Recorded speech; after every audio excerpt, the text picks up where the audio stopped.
Welcome, Hawk fans. Welcome, Hawk fans. Welcome to another episode of Hawk Talk.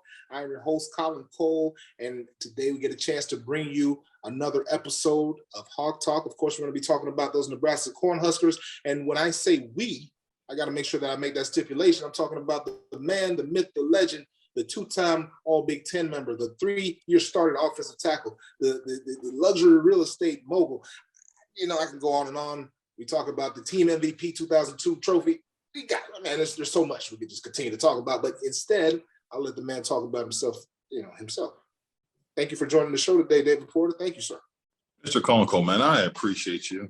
One day you're going to let me introduce you. I'm going to be really excited to do that. I mean, all that time you spent in NFL, you were also our team leader and team captain, right? Yeah. I'm going to do it.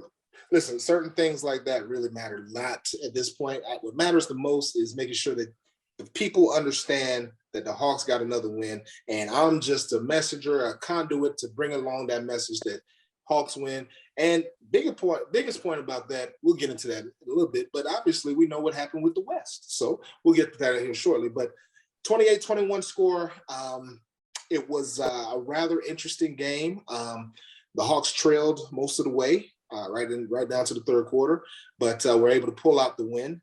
David, what are your initial thoughts about the game?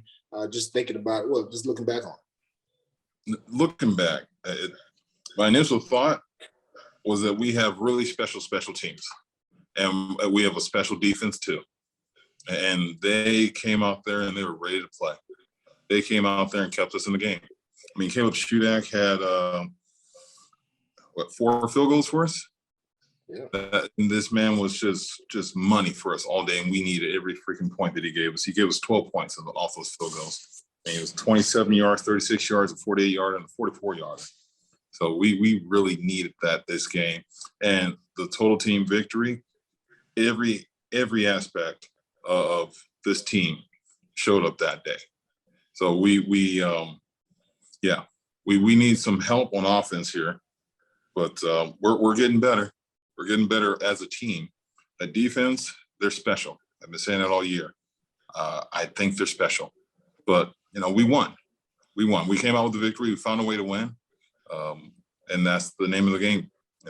Walk away with a W. Yeah. Bottom line is about making sure that you win the game.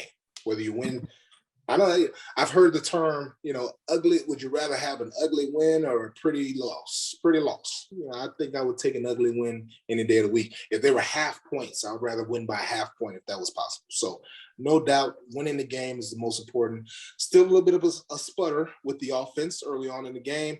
Alex Padilla was benched in favor of Spencer Petras. What are your thoughts on that, man? And before we jump into that, no, I don't want to do that. I want to talk about Alex Padilla and Spencer Petras, who we just learned has been named the starter for the next game, going into the Big Ten championship game. But performing against this Nebraska team, Spencer definitely came in off the bench and provided a spark. He had a rushing touchdown. He had some good throws. What did you see out of him? And really, what are your thoughts on making that change in that situation and how that helped the Hawks come out with a victory? Yeah. When I was watching the game, I saw Alex out there and he looked to be doing just fine. Spencer came in and provided a spark. He had a great long pass, but I didn't see it. I don't know what happened there. And when Kirk was pressed about it, asked about it, he said it was gut feeling. So I guess his gut worked. And the touchdown that Spencer had came in the fourth quarter. I mean, that was a QB sneak. I think that was the only touchdown the offense had all game. And that was a 76-yard drive that was, Mr. T. Goodson there. He did a lot of heavy lifting. He had 62 yards rushing on that last drive. And then Spencer poked it in for that touchdown with a QB sneak. The transition, he says, a good feeling. He has his finger on the pulse of that team. He kind of knows what it is. They came out with a victory, and now Spencer's being named the starting QB against this defensive front of Michigan. Those guys, those are some dogs over there. They are coming. So I'm interested to see how he's able to move around, especially against that defense line, and especially those DNs, given how our offensive line has played all season long. Yeah, that is definitely an area of concern, especially considering the difference in mobility. When we talk about Alex Padilla, we talk about Spencer Petras. We know that Alex is definitely a guy. He's a little bit lighter, a little bit short, a little bit smaller in stature, but he's definitely a guy that finds a way to climb in that pocket, finds a way to get in those get around and use his legs a lot, and definitely added a different dimension to this offense. So like you said, for Coach Ferentz to go ahead and make that decision to make that switch, especially early in the week, it's a good feeling that, and it's hard to argue with a man who's been doing it for so long. So it's definitely going to be a vaunted pass rush, like you mentioned, from that Michigan defensive line and linebacking core. They're going to definitely send some blitzes, but it's going to be a great opportunity for this Hawkeye team, especially considering what they were able to do on the ground against the Nebraska Cornhuskers. Tyler Goodson had 23 carries for 156 yards. He didn't have a touchdown, but he had a hell of a day running the ball. And you gotta remember, Padilla added a nice 26-yard run in that too. I was really, man, I was crunk for Padilla when he had that ball in his hand, man. And then Williams, 26, came in. He's made some plays as well, running the ball as well. But the real story is Tyler Goodson, right? I mean, coming into the game, he needed 55 yards, I believe, to surpass 1,000. He was able to come up with 156 yards along with 55. So he is now 10. Well, he was already 10th in rushing, career rushing for the University of Iowa. So he's definitely cemented himself. But in terms of what we saw against the Nebraska Cornhuskers and that running game, we talked about, we haven't talked about it yet, but this offensive line has definitely grown. I say we have talked about this throughout the season, this offensive line growing and continuously growing and continuously finding ways to move the ball. We saw a lack of rushing in some of the games, and there was low stats, low numbers from that category early on, but definitely found a way to find themselves in this past game. In the Nebraska game, and again, coming out with 186 total yards rushing, man, it's a tremendous feat. And they're going to need that ground game going against this Michigan Wolverine team. Yeah, that defense for Michigan, like you said, they stifled Ohio State. And Ohio State has a very potent offense. So getting the run game established is going to be a key factor for us if we're going to come out with a W. Getting that offensive line gelling. And, really, with T. Goodson back there, we know he can tote that rock. Getting that offensive line, getting on their man, getting to their targets, getting their eyes on their target, on their man. And like I said, being sticky, working up to the second level, and pushing that down lineman up to that second level is going to be key for us to really moving and scoring, which is a big point for us. We need to score more, some more TDs, and keep our defense off the field, right? Give our defense time to recover. Establishing the run will open up the pass. We have Sam Laporta. He's still our leading receiver. He had 3 receptions for 61 yards against Nebraska this last game. Now, we want to make sure that we get more receiving yards, but establish the run so we can take some pressure off. That defense over there that we faced against Nebraska did a pretty good job of handling us. If we look I'm looking at the scores, we were down at half, 14-6. We didn't score a touchdown until the fourth quarter. That we talked about the keys of the games being starting fast, getting our offense into the game, making sure our offensive line is able to establish themselves. They're doing better in the pass rush. They are. And we gave up, I believe, 1 sack for the whole game. So that was really good. I think we have 4 QB hurries, 5. And we gave up 2 sacks. So we're getting better. We just need to start establishing the run, so take some pressure off the pass game.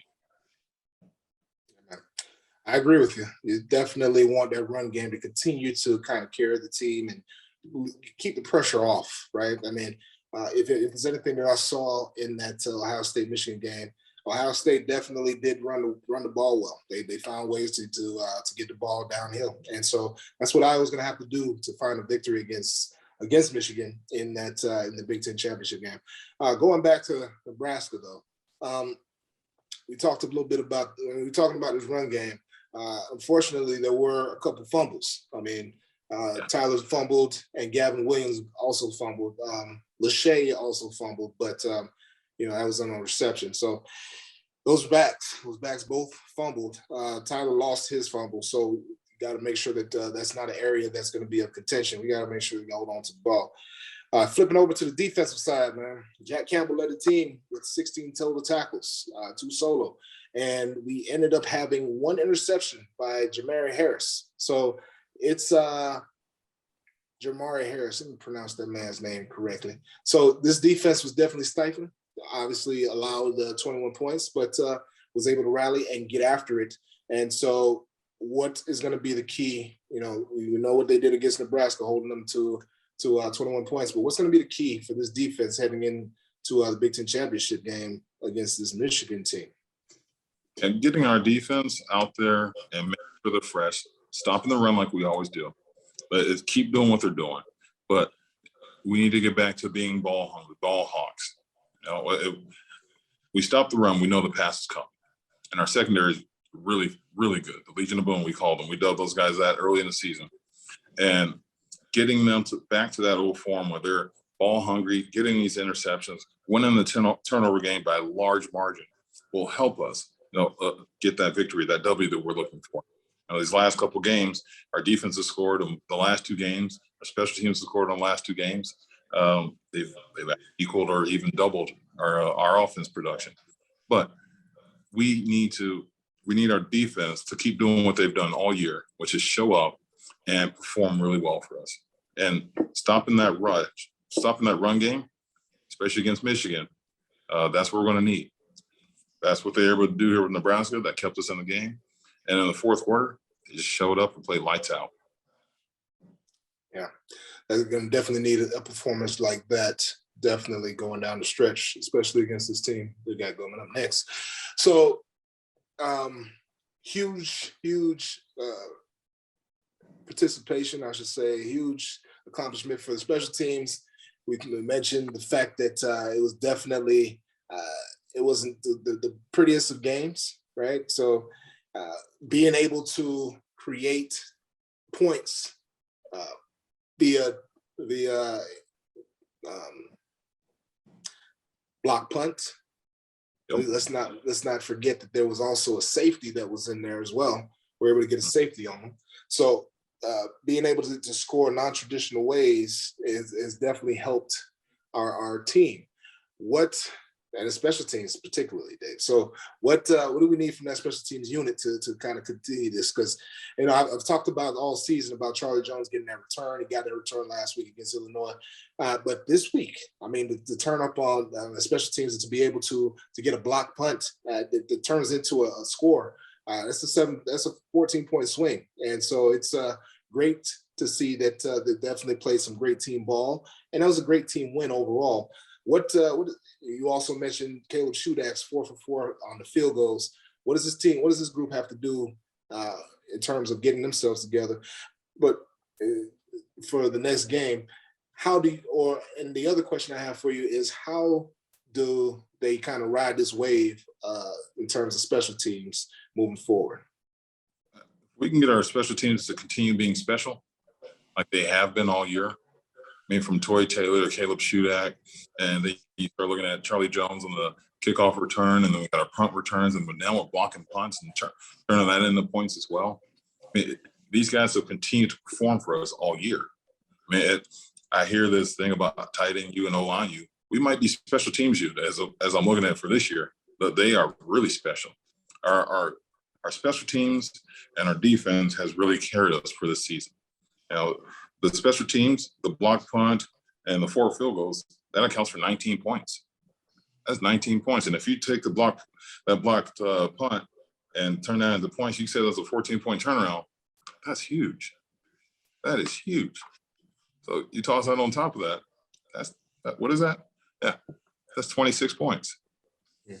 That's a big thing. If our special teams continues to be special and our defense continues to play lights out like they've been doing, and then our offense, they come in and contribute, we have a pretty good chance. Well, it's going to definitely be a difficult task. I mean, offensively, we got to be able to pick it up. We got to be able to move the ball against a very intimidating, very strong defense in Michigan, whose only loss of the season came against a Michigan State team that was rolling. But we'll get into that in the pregame. Right now, we're still talking Iowa, Nebraska, and so it's unfortunately, that's Nebraska 3-9. They end their season 3-9. Scott Frost on the hot seat, man. Yeah, it's tough. Hold on. It's tough. You said 3-9? I forgot about that. Okay. Nebraska 3-9. Yeah, they're 3-9. Their season is officially over. There's no bowl hopes for them. Scott Frost is not. It's going to be a tough one. I don't know. They brought him in there, obviously from Central Florida, with the hopes of duplicating what he was able to do down there, but they're not getting it done. And what do you think in terms of how long the Nebraska faithful are going to hang with Scott Frost? It's Nebraska. They're not used to losing like this, so you know how that goes. Unfortunately, it's in this business. They're going to make a business decision, I would imagine, and say, hey, either we're winning or we're not. And we say it in Iowa a lot, right? It's 4th and 1. Either you make it or you don't. So they're going to look at this. They're going to do the math and see if it makes sense for them to continue on this path. So, no doubt. We'll see what ends up happening, man. It's going to be an interesting. This is how these things go. Unfortunately, teams have these slumps, and unfortunately, programs look for different direction. So we'll see what happens in that regard. But for the Hawks, and in their season at 10-2, and have an opportunity to go to the Big Ten championship game, it's going to be exciting to kind of break down and talk a little bit about Michigan football. And it's going to be interesting to see who shows up to that game in Indy on Saturday. Is it going to be the Hawks that showed up against Penn State? Because that team right there, that team could have beaten any team in the country. Or are they not going to play up to their potential? We've talked time and time again about this team kind of playing to their opponent's level, and from some of the early season opponents that were non-conference, to some of these teams that kind of down the stretch, even the Wisconsin and Purdue, even though they were good teams, I feel like we didn't play up to our ability. So who's going to show up? It's going to be interesting. And we'll talk that in the pregame. So for that, and for both of us, I'm Colin Cole. That's David Porter. We appreciate you guys for joining us on Hawk Talk, and join us again for the pregame show as we talk Michigan, as we break down Michigan and some of the things that we got to be concerned with. So we hope to see you guys then. Until then, go Hawks and God bless. Or I should say God bless and go Hawks. That's what I always say. God bless and go Hawks. Go Hawks.